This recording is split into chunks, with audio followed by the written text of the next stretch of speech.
Hello everybody, my name is Alejandra Castillo.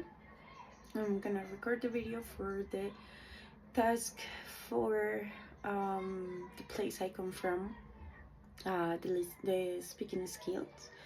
I'm gonna talk a little bit of the traditions, behaviors, and cultures of the place that I live at right now, which is Spain.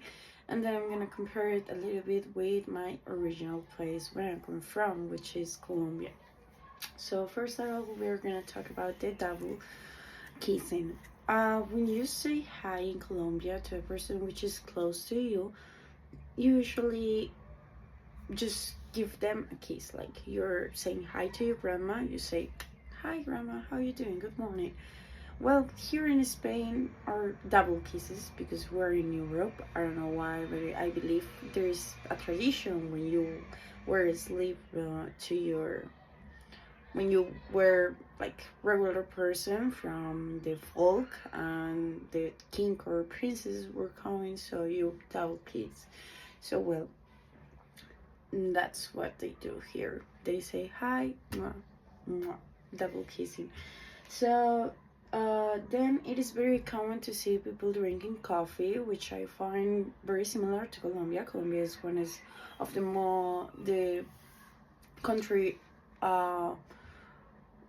which exports a lot of coffee. I believe in South America and in the world. The first one I believe is gonna be Brazil, 100%, because the magnet and the size of the country. But Colombia also has a lot of coffee, and that shares here with Spain. They actually drink a lot of coffee.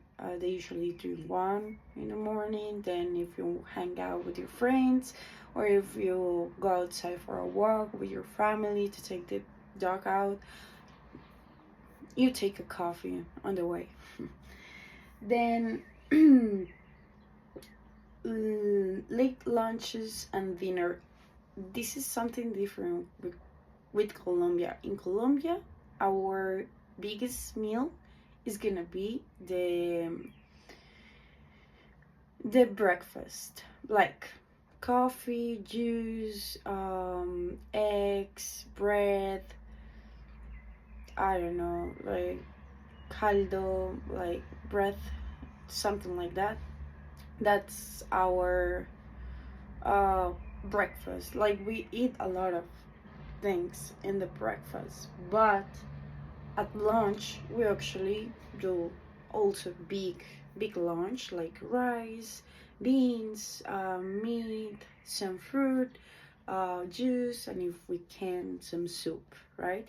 But then later at night we try to eat light. Oh, actually that's what I was doing when I was in Colombia. I used to dinner very light, just a cup of coffee with some bread or hot chocolate or agua panela with some cheese, like something light, right? Well, here in Spain, they eat lunch at the time is gonna be like 2 o'clock. That's the lunch time.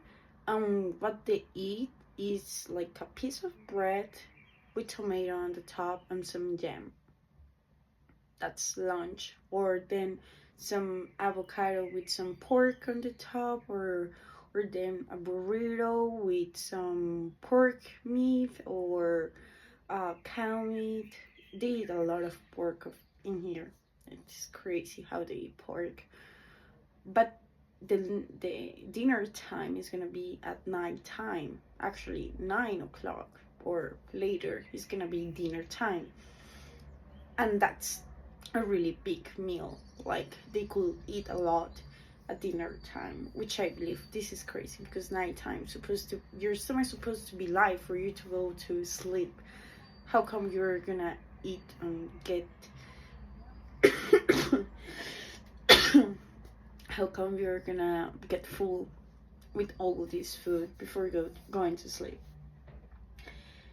It is very common here in Spain, and I actually like it, and I actually do it.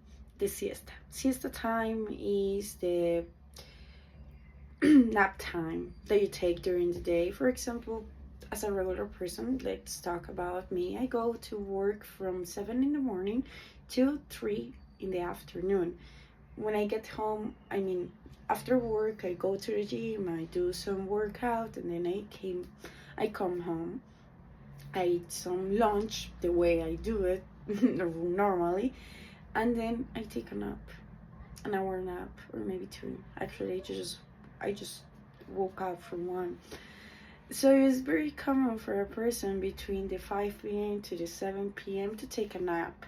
That's actually very interesting because people or commercials or the actual people around you here in Spain, they know that people take naps between the 5 to 7 p.m. So they close the business hours between 7 to 5 p.m. The locals or the businesses or the stores, they are closed during that time, and they reopen from 7 to 10 or 11 at night.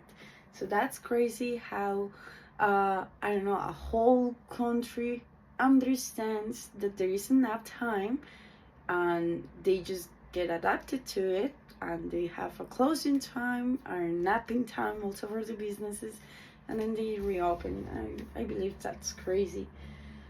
And that's pretty much it. That's something that catches me a lot of attention between the difference between Spain and Colombia. There is some stuff that I do understand from Spanish people. There are another ones that not 100% I still be in Colombia. Those are my roots, but understandable. I could change some stuff about my schedule and my lifestyle, because eventually that's where I live right now, and I gotta get accomplished to it. So that's pretty much it. Thank you so much for watching the video. I will be looking forward to your comments. Thank you.